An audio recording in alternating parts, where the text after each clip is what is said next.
VIGILANT Broadcasting, the station of opportunity, presents The Chronicles of Doing Too Much with your host, Angel Riley.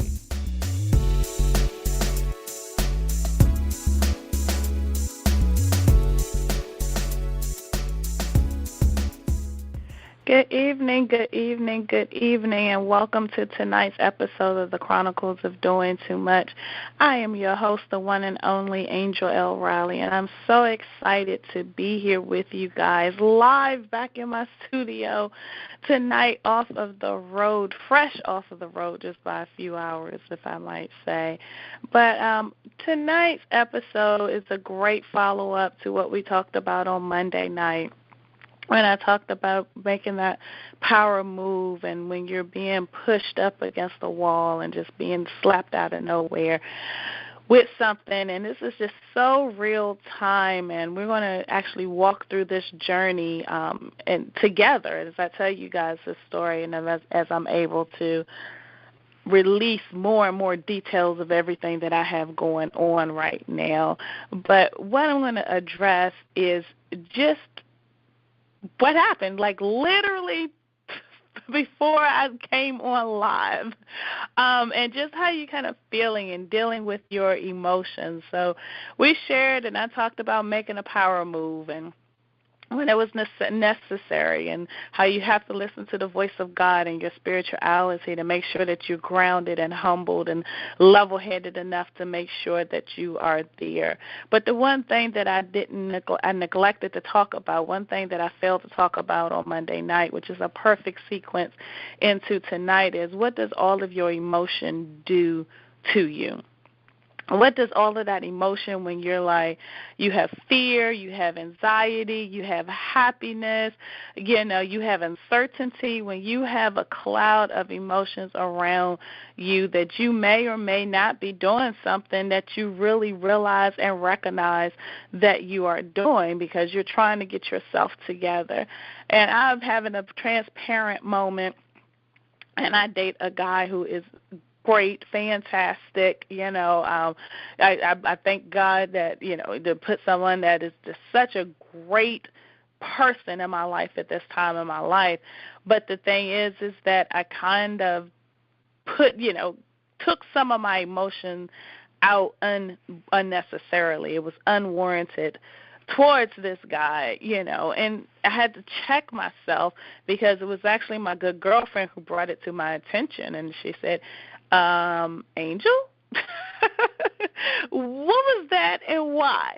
And, and she was the one who really laid it out. And even though I might be a little stubborn sometimes, and I can be the queen of petty every now and then, let's not talk about my flaws, all right, guys?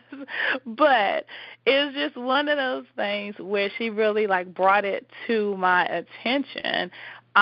And we talk a lot about humility. But the thing is, with that humility, we have to make sure that we're being humble to God. And when we're dealing with all those emotions, we all are human. We all make mistakes.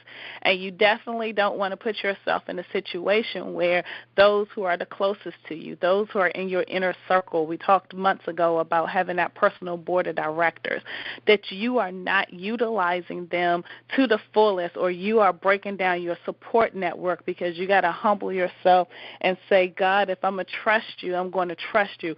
If I'm walking by faith, I'm walking by faith. Every day is going to be a great day. That's let's get those words out together now. Fear is a spirit, and the spirit of fear has to be, thrown away, put down, and stumped upon, because you're so much bigger and bolder than that. But you got to look at when you're dealing with all those emotions. Stop, check yourself, as I say. I'm slang my urban dictionary there. Stop, check yourself, and say, what is this emotion that I'm feeling? And it's okay to express it to people, but don't push it out on people, because that network, and you definitely will have a strong network, and be thankful that you have those around you and those who are part of your personal board of directors who come out and call you out They call you out and say, look at what you are doing. That's not right. That didn't make sense. All right, get yourself together, Chica, or Chico, whatever, what you want to say. But it's just get yourself together, stop, pause. I mean, just even my diction. I'm talking to you guys tonight as I'm being very transparent, and I'm like, gosh, I got to make sure that I'm enunciating these words, but this is how it is. This is a true sister talk. If we're sitting down in my living room with a glass of Pinot Grigio or Moscato or White Zen, this is how we talk, and this is what we definitely do. And when you're making the power moves, you have to have this breakdown. You have to have this moment of vulnerability. You have to have this self-check and self-assessment. So now that personal board, those who are the closest to you, or even if you self-realize yourself of, hey, I messed up. I may have taken some of my frustration that I have for one situation out on someone else unnecessarily. Or, okay, thank you for bringing this to my attention. Now let's look at this and let's talk about damage control. Let's talk about, is there any damage there, period. Let's talk about how do we go forth to make that apology. How do we just come out and completely be vulnerable at a moment that we probably are the most vulnerable to someone else and not know what it's going to end, or what it's going to end like, or how it's going to end, or if it really is an end, if there's a past, or so forth. So the first thing is, and I feel like I'm in Alcoholics Anonymous as I go through these steps, but, because some of them are similar, but it's because they work. The first is recognizing exactly what it is that has happened and what you've done. Second thing is taking ownership. You recognize the behavior. So in my situation, I kind of went off on my bow unnecessarily for something that he didn't do anything to deserve. He didn't do anything but just be the great man that he is, But I recognized that. So the second thing was that I had to take ownership. I'm on international radio tonight taking ownership. But prior to, I made sure that I took ownership and said, these are the behaviors that I exhibited, and these are why. Not that I need a pass or I should get a pass, but these are why I exhibited those behaviors. Third thing is be prepared to be accountable. Be accountable for whatever the consequence may be. The consequence can be, okay, I get it, I got it, what we have is strong, whether it's a friendship, whether it's a network that you have with someone, whether it's a professional relationship, whether it's a personal relationship, you have to be ready to be accountable and say whatever the consequences are for whatever my actions have been, because of the pressure that I've been under, and because of the emotions and, not really getting them under control, or being vulnerable enough to talk about the mixture of emotions that you're going through.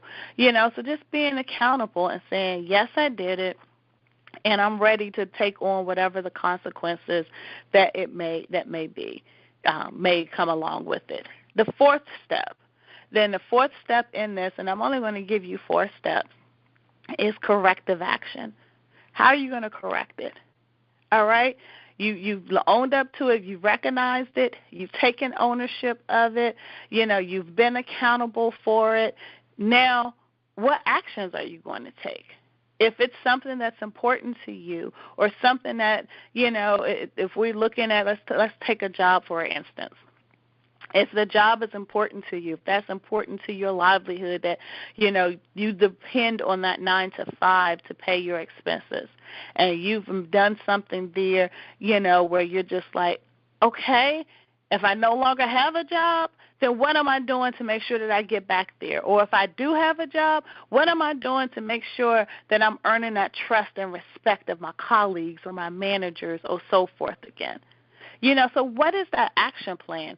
Actually setting out and writing out that action plan to say, what is it? And then you guys will probably notice, just throughout the entire thing in the Chronicles of I'm a planner. Sometimes I'm a terrible planner. Sometimes I'm a pretty good planner. Sometimes, and I've admitted it, a lot of times when I talk about we have the pen to paper items, sometimes I'm afraid to pen to paper, and I'm afraid to pen to paper because I'm still not taking ownership of a situation or taking ownership of an emotion or taking ownership of a decision, that I've made. So whenever I'm afraid to pen to paper, that means that I'm not confident in the choice that I made. But when I'm ready to pen it to paper to the nth degree, that means that that's a power move. That's a struggle. But that's me. That's me internally. So recognizing what your behaviors are.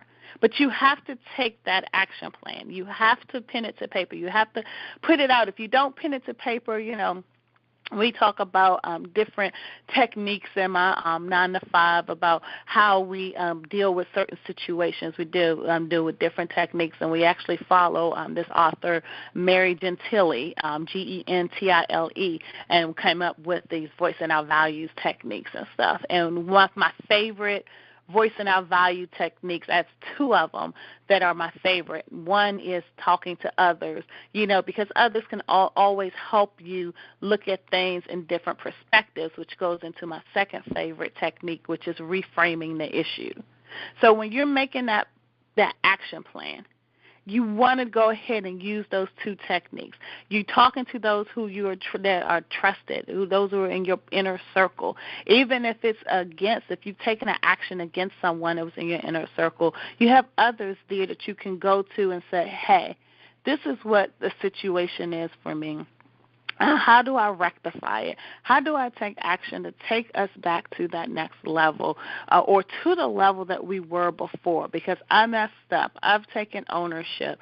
I'm making a power move. I have a lot of emotion going on here, and I'm just sorry. There's the humility of just being sorry.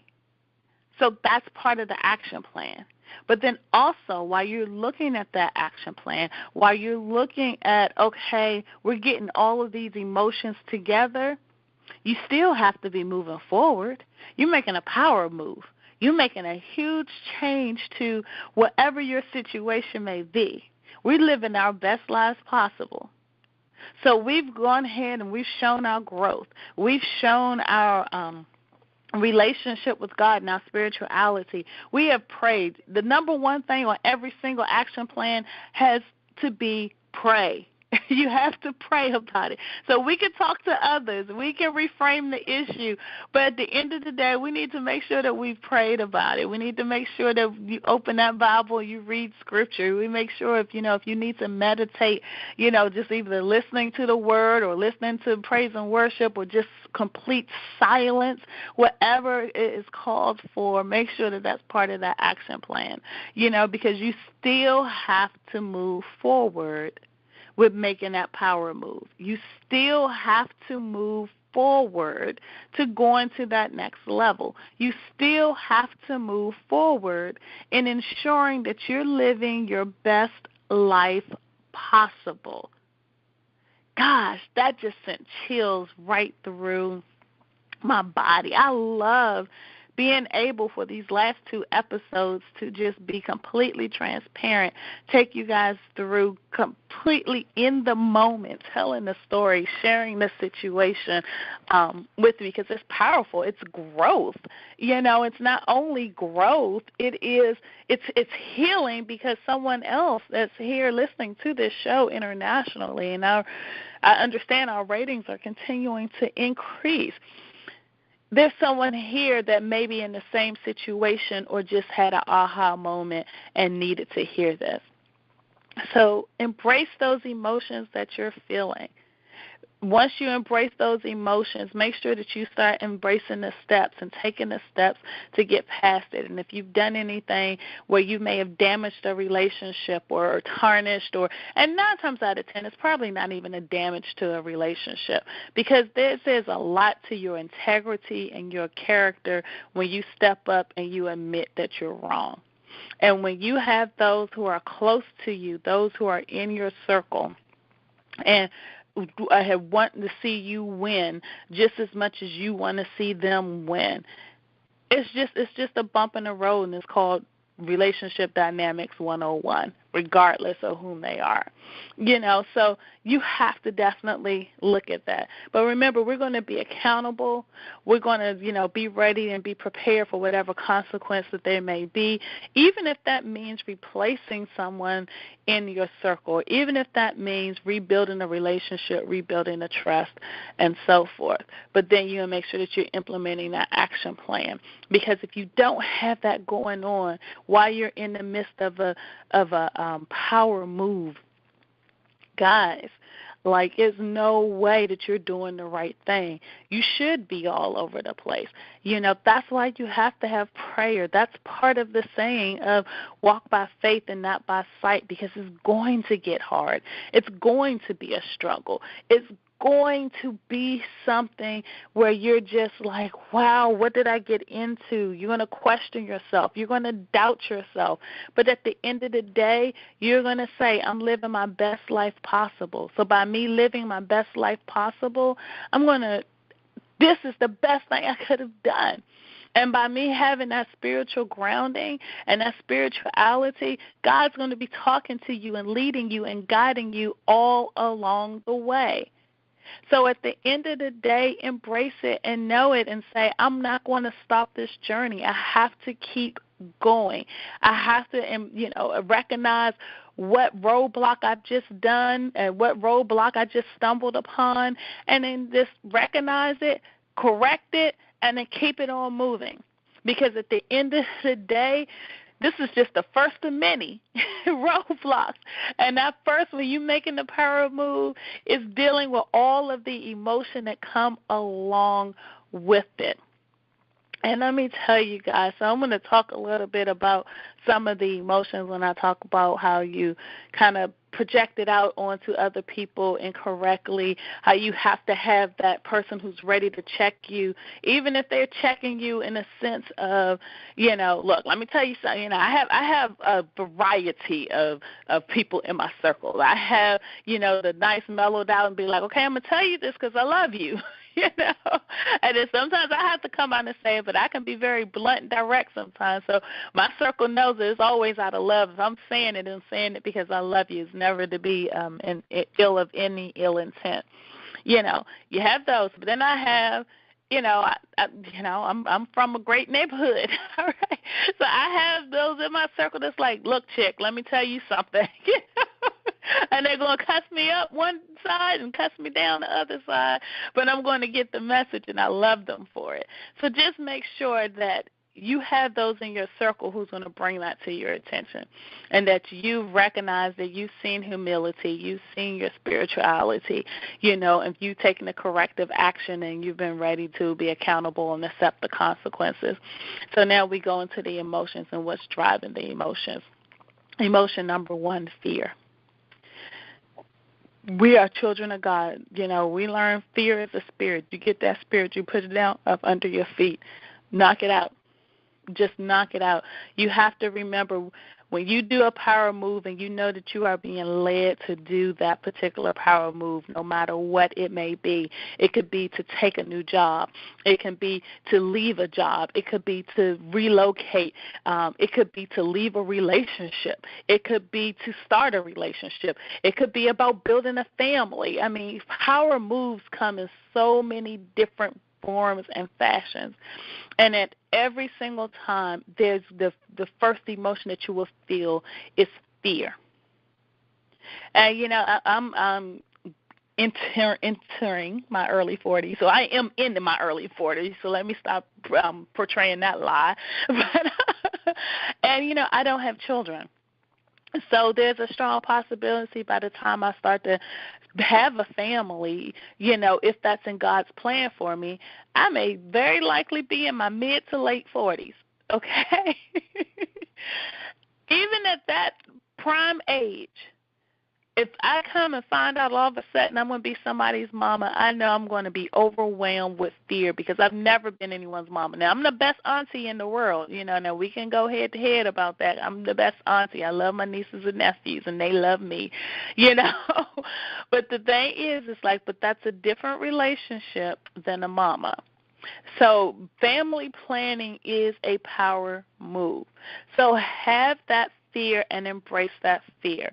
Now, how are you going to? I'm like, it's a spirit. We're embracing the spirit? No, we're embracing the fear because now we're going to identify what is it that is making us afraid.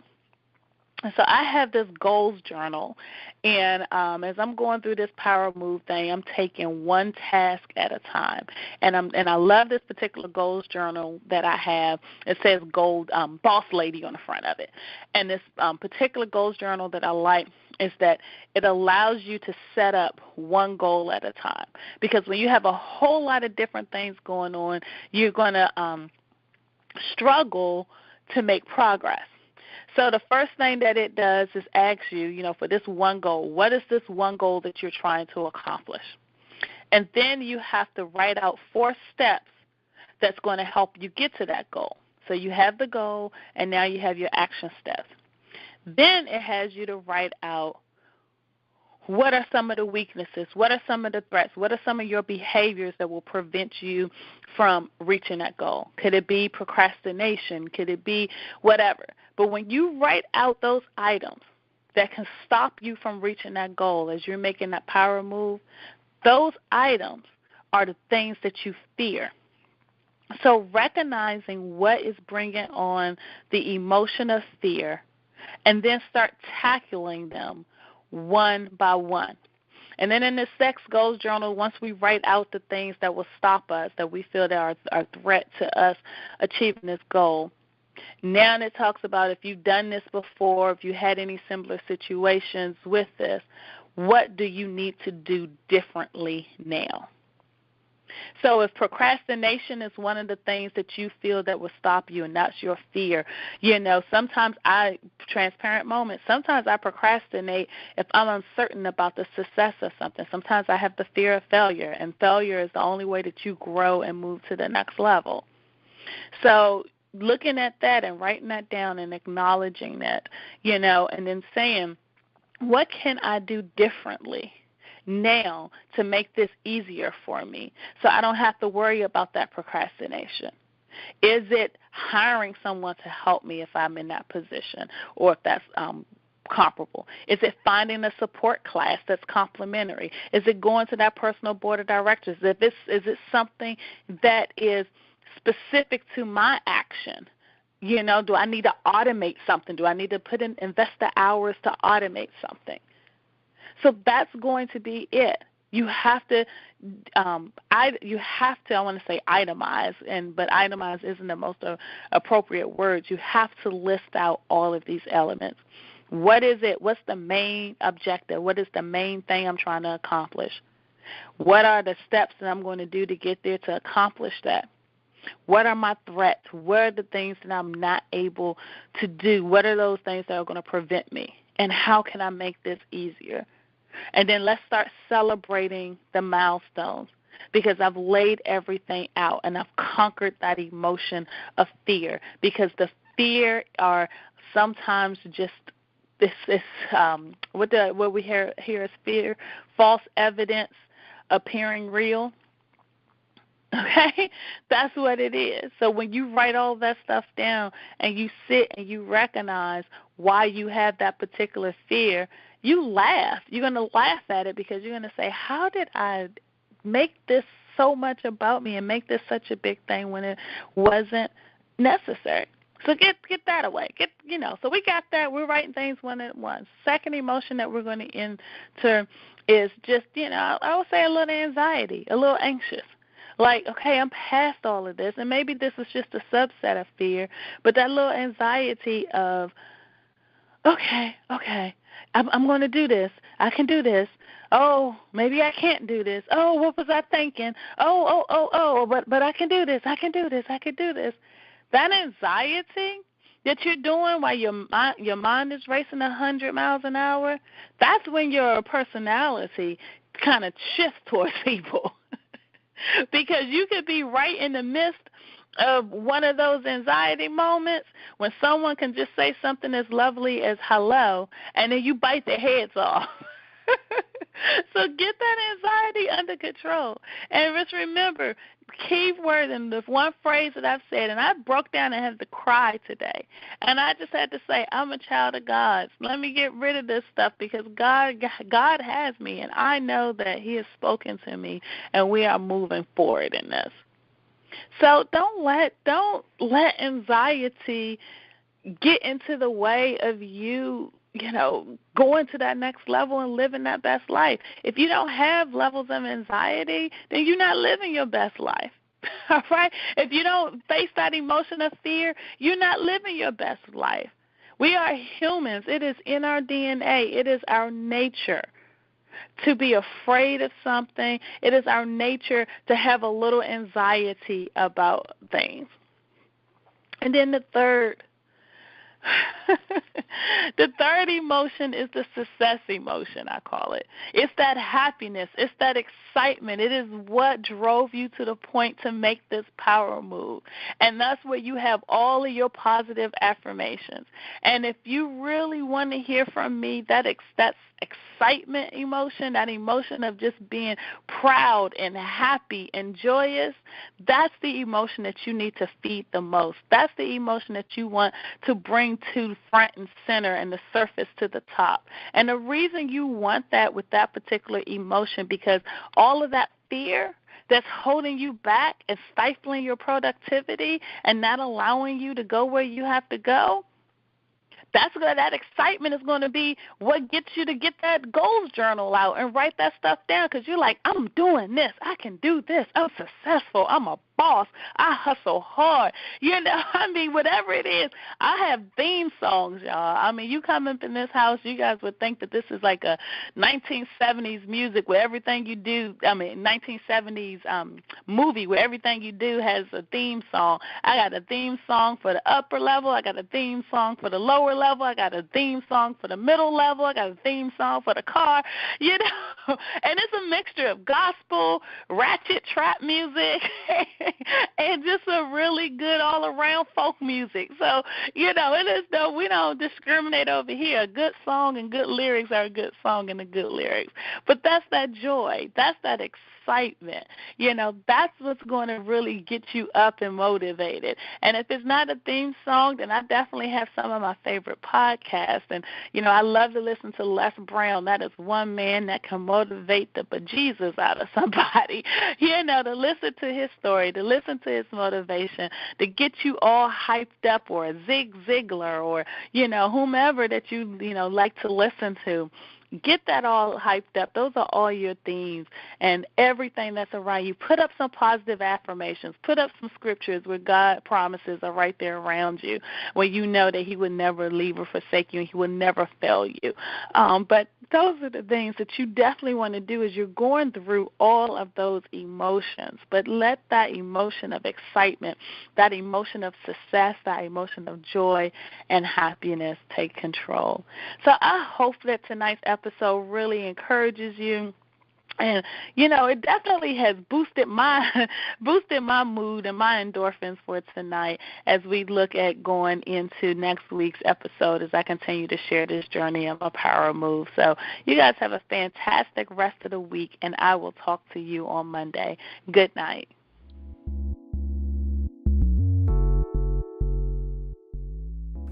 Thank you for tuning in. Remember, you define your own success. Believe you can do it, build a solid foundation, know your circle, and soar. Until next time.